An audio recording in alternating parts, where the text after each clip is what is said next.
What's going down, everybody? It's your boy David, and I'm back with another episode of the Free Play Mode Quick Hit. It is April 19th, 2016, and joining me for this ride is the founder and CEO of Tough Nerd Toys, Mr. Danae Shogeki. What's going on, Danae? Thank you very much for having me, Mr. Aaron. I mean, it's a pleasure to always be on one of your podcasts and an honor. Thank you, and give a shout out to your business if you would, please. Oh yeah, well, thank you very much again for having me on the show. And yeah, Tough Note Toys is a distributor of collectibles, action figures, video games, and you can reach us. We're into a multitude of things. We do video games, we do video game reviews. I mean, you name it, we do it. That's in the realm of sci-fi entertainment. We're there.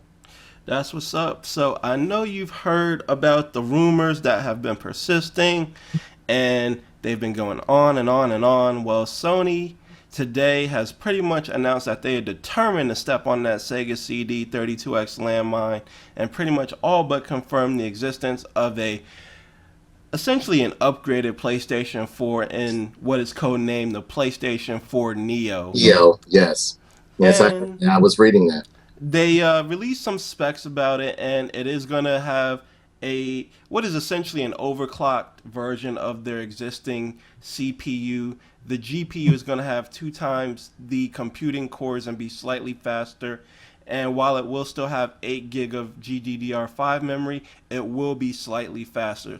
While this is not a significant upgrade, it's still a pretty beefy upgrade. And they did lay out some ground rules in terms of development for the PlayStation Neo, in that there has to be a base model version and a Neo option in every game that's developed for the PlayStation Neo and PlayStation 4. Starting this September, games that have been in development will get a day one patch that will essentially enable the Neo mode in these games.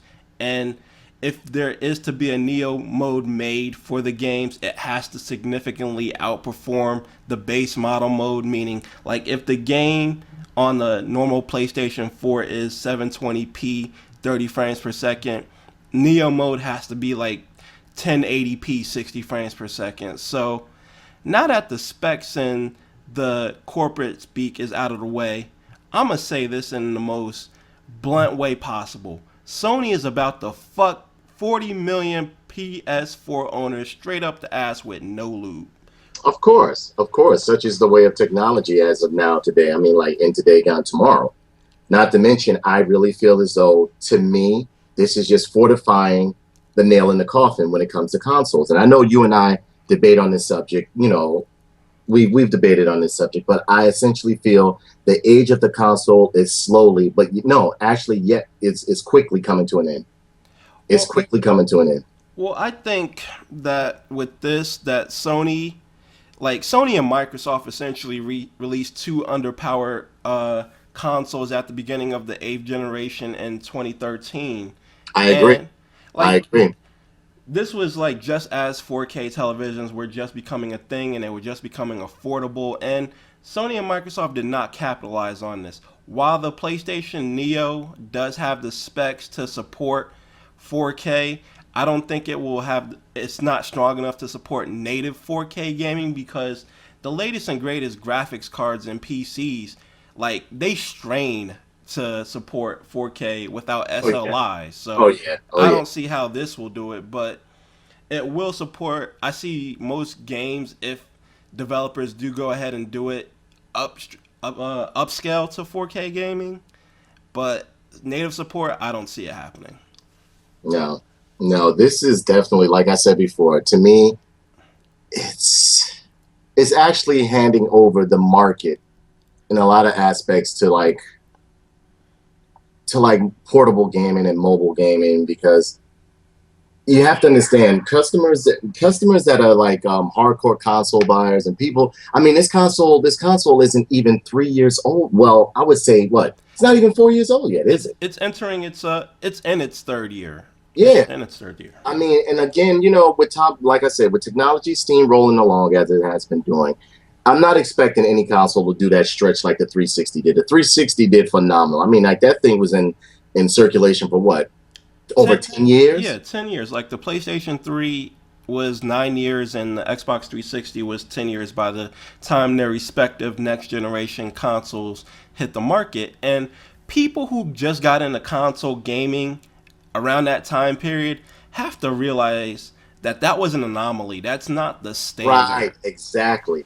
Even in our time, David, we didn't consoles. I say like had a shelf life of 4 or 5, maybe 5 years. We said, Like 5 to 6 years. yeah, 5 to 6 Seven years was like the maximum. max. Yeah, that's when like like they were like porting something from the next gen back or make back to that console or like just trying to keep it alive. But no, no. But I really believe, and this is just my opinion. Looking at it from a business standpoint, I believe that this is the end of the console era. I really believe with this last PlayStation, you're not really going to see consoles like that being pushed out or whatever. I really don't even think Microsoft is going to make another console. I really don't. I think Microsoft will make a console, but I think that if this succeeds, it is the nail in the coffin for consoles, as you said, because like you have to realize that the mentality of the console gamer and the mentality of the PC gamer are totally different mindsets. Like the PC gamer accepts that they will eventually upgrade their rigs like every 2 to 3 years with the latest graphics card, latest Right, GPU, exactly. a little bit more memory or a little bit faster memory. That's commonplace in PC gaming. They've accepted that. People who are into PC gaming on that level have that kind of a disposable income to invest in that. Console gamers are a different breed in that while console gamers have some money, they don't want to constantly have to change out their hardware. They accept when they buy a console, they're going to have that console for at least 5 to 6 years. Well, pardon me when I interject on this, but you know how I feel as though these consoles are looking at it. I mean, they're looking at it how, all right, these people are buying phones every 2 or 3 years. Why not flash our consoles out like that? Because of the progression of technology, the mindset of the businessman has changed. It's all about new. Let's just make it happen. Make the money, make the money. And I mean, that's essentially, the core element of being in business. But you got to look at it from where it's coming from.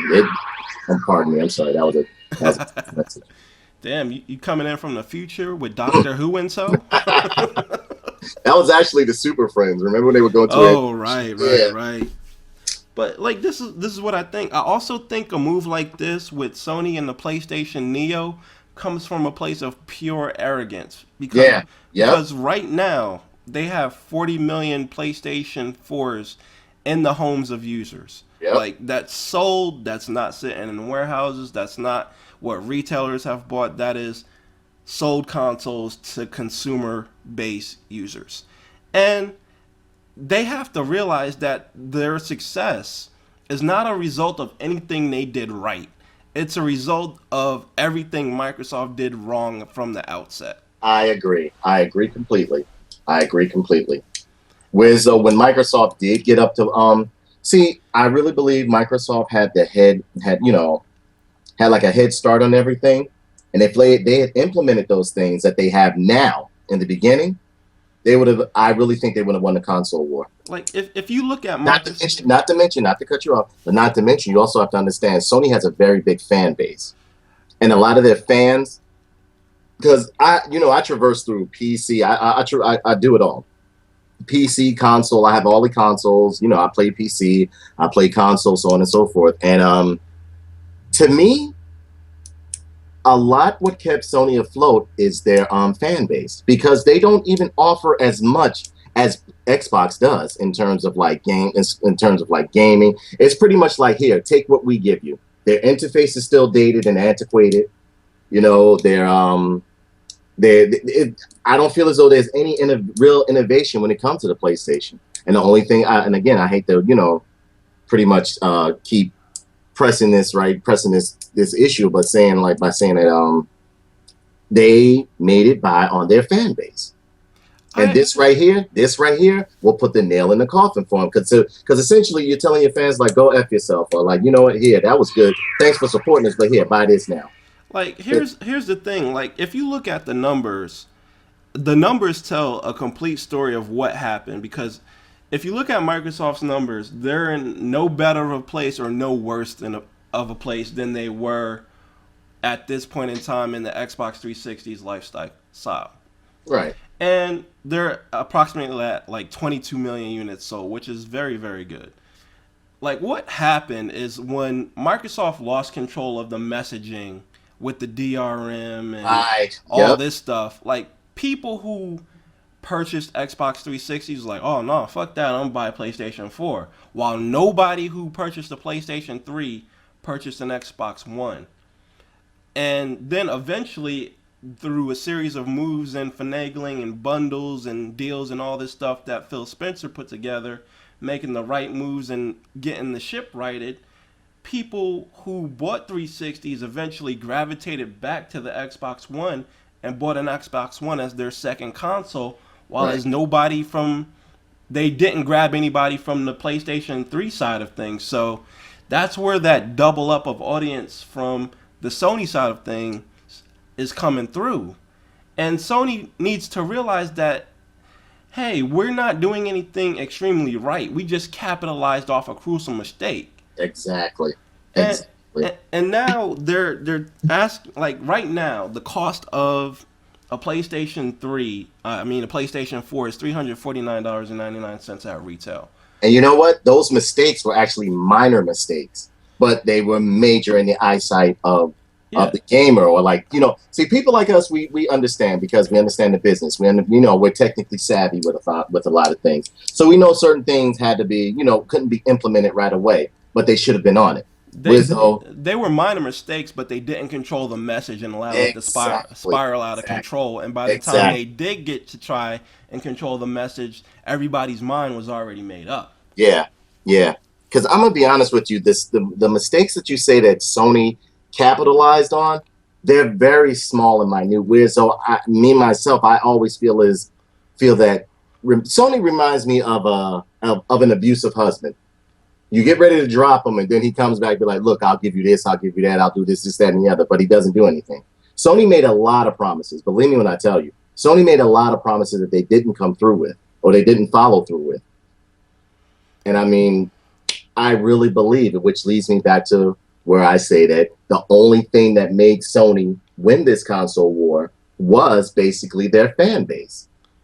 And Because like, when you talk to people, because like sometimes while I'm playing a game on PlayStation, I'll make a party and I'll chat with some friends, we're laughing and joking, and I'll be like, yeah, when I played, I was like, I played on my Xbox, and it's like a moment of silence, like as if to say, like, how dare you mention that on here? I was like, well, you know, but they have a strong fan base, a very loyal fan base at that too. But I mean, this right here, I really believe this is the beginning of the end. It's the beginning of the end. I agree, and I'm gonna tell you how Sony's about to fuck their consumer base over. Right now, a PlayStation 4, you get roughly $200 in store credit at any game store, like a GameStop, Best Buy, Walmart, what have you. Right, Some mom and pop stores will probably give you a little bit more, but ultimately it's closer to the end of like 200 to 225. right. Sony, if speculation is to be believed, they're gonna release the PS4 Neo at, I guess, $400, which I don't believe. I'm inclined to believe that this thing will be at least I, $450. yeah, I don't think it's going to be no $400. So, That's not going to be $400. I saw a couple of. I was reading on the financial page, and they said the price for because they had the Sony, I think it was the Sony VR up there, and they had something else up there that they were talking about. And what is the Sony virtual reality set called? Is it called Sony VR or what? they're just calling it Sony VR for right now. Yeah, They haven't yeah, officially named it or anything. yeah. They said the price point that's coming in at retail is going to be like five or Yeah, six. it's $500. Yeah, and they're going to have bundle packs and all. You know how it goes. Right. Like, it's like they're gonna fuck over their fan base because uh as soon as the new PlayStation 4 hits, the trade-in value of old PlayStation 4s are immediately gonna go lower, Of course, going to get like maybe $100 for it or like something a like that. hundred and or 100, between 100 or 150, Yeah, depending on the model that you have. which is And absolutely nothing when you go to buy another one. They say put it towards the other one, but yeah, the tax is going to eat up most of that. So, you right, know what I mean? because you're gonna pay like on a PlayStation, like on a $450 console, you're gonna pay at least like 70, like $50 to $60 in taxes, depending on where you live. Right. And so that's about a third of what your trade-in value, maximum trade-in value, will be. So it's like you're essentially paying, you're getting $100 towards the cost of the console, Yep. and then it's like you got Sony saying, "Oh, there will be no Neo only games," and the developers are going to force their hand on that because, Of course they are. like, you're going to ask developers to develop for two standards on a single platform. Like, okay, then developers are going to come to Sony with an ultimatum like, look, do you want your game 4 to 6 months after the Xbox One release? Because including this Neo mode, like a 1080p 60 frames per second, is going to take extra development time. It's Of not course. as easy as you think. So it's going to either be like, hey, do you want this game on PlayStation 4 OG and PlayStation Neo 6 months after the Xbox One release? Or do you want an only PlayStation Neo version hit in the same time as the Xbox One release? And that's what's going to force Sony's hand into doing Neo only games, and it's going to alienate that 40 million people who purchased a PlayStation 4 within the last 3 years. Yeah. Well, you have to understand a lot of like, see, the majority, all right, the majority of the gamers that are out there now are adults. And I mean, like, we're just not gonna, like, I don't think the seasoned gamer such as ourselves is going to acquiesce to this constant change of like one console this year, one console that, because I really believe that's where it's going, and it's going to put the nail in the coffin because nobody's stopping them. Nobody, like you said, they're very arrogant. Same thing with Nintendo. They do what they want. I think that just like the fans told Sega no with the 32X and the Sega CD, and ultimately shit on the Sega Saturn because of it, because of the past. I Right. think the same thing is going to happen with the PlayStation 4 Neo, in that the fans are going to say, no, you're fucking us and we don't like it. And to punish you, if you do come with a PlayStation 5, no matter what you're promising us, we're not going to get it. Because, like, keep in mind, this thing is due out in October Yeah, just a few months away. if speculation is to be believed. So they're gonna probably reveal it at E3, and they've got, for the typical console life cycle at the short end, they've got another 2 years to go.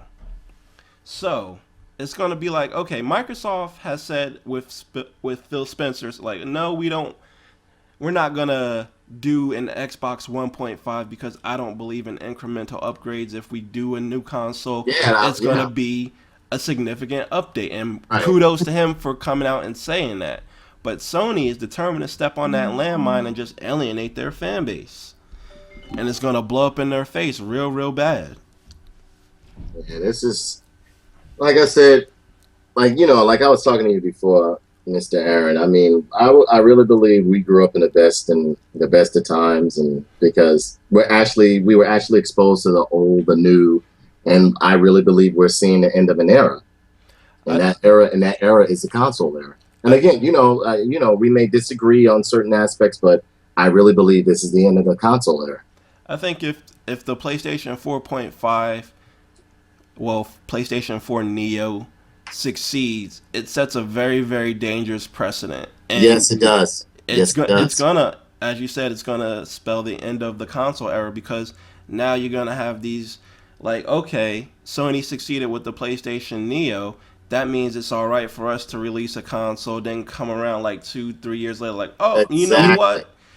Better version of the Xbox Next, or whatever they want to call their next console. You know what, Nintendo? Like, oh, the NX wasn't more powerful. It wasn't as powerful as we wanted, so we're gonna come back to it. Release an even more souped up version. So, yep, fuck all you guys who early adopted. Yeah, exactly. And this shouldn't even be called early adopted at this point because we're almost 3 years into the game. We're just gonna call them the consumer base at this point. I could see if it was like 6 months after the console was released and they were like, you know what, we kind of misstepped and we need to rein this in and release a more powerful version. But you waiting essentially 3 years after the release of your original console to do this. Yeah. It would be better to stand pat, wait 2 years, then release the console with the better specs that you want. Because keep in mind, Microsoft, if they do release another console, they're going to come with a new console that's more powerful than the PlayStation 4 Neo by a significant margin. And then people who bought into the PlayStation Neo are only going to have a console for about 2 years before Sony comes with their next iteration of the PlayStation console. Exactly. So Sony is determined to step on that landmine. Well, remember when they first dropped the Xbox One and everything, like when they first dropped the Xbox One, I think we were in an Xbox party, and I was like, they're dropping this console too early. I said they are dropping this console prematurely. It is not ready. It's not ready. It's not equipped. If anything, they should have just rolled out like I say, rolled out the 360 wave, because it would have been over by now. You know what I mean? I think both companies were under pressure by the developers to come with something new because the PlayStation 3 and Xbox 360 has such long life cycles, and especially the Xbox 360, it was limiting developers' visions because you started to see multi DVD games and like games releasing, okay, here's the game on this disc, but on this disc, here's the high res textures pack that you have to load up before you can even play the game. So, and yeah, I can understand why devs were pressing for more powerful hardware, but I think Sony and Microsoft rushed it to appease the developers. Yeah, I agree. I So, definitely agree. like, I have an important message for you, Sony PlayStation 4 owners who were dead set on owning a Neo. Trade in your PlayStation 4 right now. Get the Yep, maximum trade-in value. exactly. Exactly. You may be without a console for like the next 7, 8 months. Well, 6 months. But you'll have the maximum trade-in value for your console to the point where you're only putting about 250 plus tax down onto the PlayStation Neo, which would be roughly $280. So Don't do forget, that now. don't forget the bundle pack version. So you know they're going to definitely do a bundle pack. For sure, for Because sure. I was told that they were going to do a bundle pack You know with they're the gonna. Sony VR and all that other stuff. Oh, no doubt. You know they are, and Yeah, that's like gonna be it's like a 800, yeah, $900 exactly, pack. exactly. Yeah, that one was like clocking in at like I think like $800-900. Oh man, Sony. I don't know what to tell you, bro. Yeah, but you know what? They get away with this because we don't do anything about it. I think the fans are gonna do something about it and They vote have with their. to. They have to. They're gonna vote with their wallets, and it's gonna be a resounding no. I'm predicting this. Come October, you will see a very very sound rejection of the Sony PlayStation 4 Neo. Yeah. Well, anything you got to say before we dip up out of here, Danae? No, I mean, thank you very much for having me on the show. It's always a pleasure. Always a pleasure to be on your show. And I appreciate you coming on such short notice. And this is Dave from the Free Play Mode with Danae Shogeki from Tough Nerd Toys, signing off, hoping you have a good evening and enjoy it wherever you are. Peace, folks. We are out.